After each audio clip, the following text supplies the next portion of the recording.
नाज़रीन और सामईन कराम की खिदमत में अस्सलामु अलैकुम वरहमतुल्लाहि वबरकातुहू। कितना अच्छा सलाम है, कितनी अच्छी दुआ है। अल्लाह ताला आपके हर काम में आसानी अता फरमाए और आपको आसानियां बांटने की तौफीक भी अता फरमाए। मैं हूं आपका मेज़बान ताहिर राना।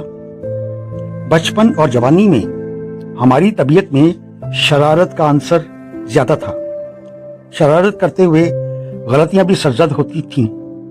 अम्मा अब्बा की तरफ से डांट डपट और बाज़ औक़ात तो पिटाई तक की नौबत आ जाती थी।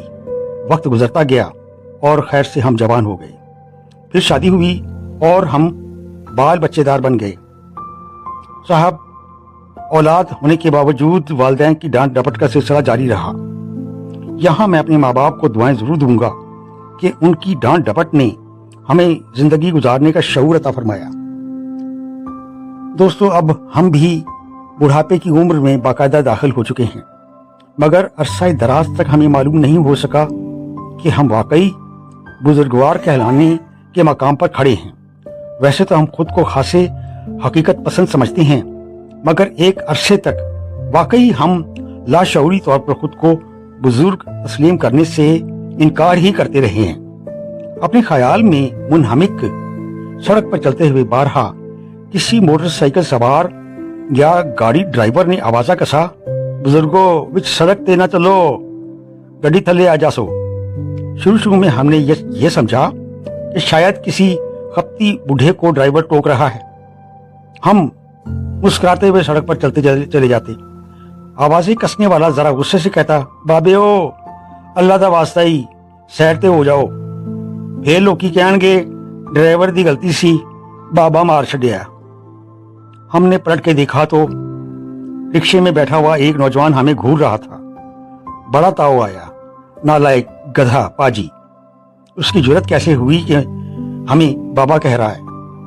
खैर, हमको एहसास हो जाता कि हम वाकई सड़क के बीचों बीच ही मटर गश्त करते हुए चले जा रहे हैं। उससे में भरे हुए घर आकर सीधे बीवी के पास जाकर उनसे इस नामाकूल लड़के की गुस्ताखी की शिकायत करते।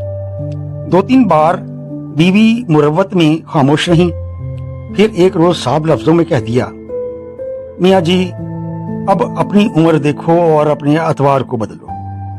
हमें एहसास हुआ कि अब हमको बुजुर्गों की तरह बिहेव करने की जरूरत है, वरना दुनिया क्या कहेगी। हमें मालूम था कि हमें बुजुर्ग बनने के लिए खासी मेहनत दरकार होगी। हम अभी तक घर में अपने कमरे में इंडिया के फिल्मी गाने बा आवाज़ें बुलंद लहक लहक कर गाते थे, क्योंकि हमें पूरा यकीन था कि हम किशोर कुमार और रफी साहब से बेहतर गा सकते हैं। कई बार बीवी ने टोका, मियाँ मोहल्ले में हमारा तमाशा ना बनवाओ, ऐसा ना हो कि लोग दरवाजा खटखटा कर कहें कि अंकल की तबीयत तो ठीक है ना। हमें बड़ा ताव आया, बीवी तुम्हें क्या मालूम गायकी क्या होती है। अफसोस हमें बीवी भी मिली तो सुरों से ना आशना। गुनगुनाने की आदत इस कदर रासिख हो चुकी थी कि मार्केट की तरफ चलते हुए सुरों में डूबकर हमें एहसास ही ना हो पाता कि लोग मशकूक नजरों से घूर रहे हैं। हमें मौसीकी का शौक अपने अब्बा जी से विरासत में मिला था। हमारे बचपन में अब्बा जी को KL सहगल के नगमे बहुत पसंद थे। अब्बा जी सहगल की कैसेटें बाजार से ढूंढ ढांड कर ले आए थे। घर में वो दिन चढ़े सहगल के नगमों की कैसेट लगाकर आंखें बंद करके सुना करते थे। सहगल को सुनना तो खैर हमारे लिए भी बहुत मुश्किल काम था, मगर हमारी अम्मी को सहगल साहब एक आंख न भाते थे। एक बार गर्मियों के मौसम में वो फर्श धो रही थीं। सहगल साहब अपने दौर का एक सुपरहिट गाना गा रहे थे, ऐ कातिबे तकदीर बता क्या मैंने किया है। सहगल साहब तकरार से कहे जा रहे थे, क्या मैंने किया है, क्या मैंने किया है। अम्मी चिढ़कर बोली, भाई तूने कुछ नहीं किया। उसूल असल में हमारा है, जो भी किया है हमने किया है और उसकी सजा भी भुगत रही है। लिटरेचर और मौसीकी का शौक बहन भाइयों में से मुझको ही विरासत में मिला था। अब्बा जी का शौक उनकी बीवी मोहतरमा को झेलना पड़ा और हमारा शौक हमारी बीवी को भुगतना पड़ा।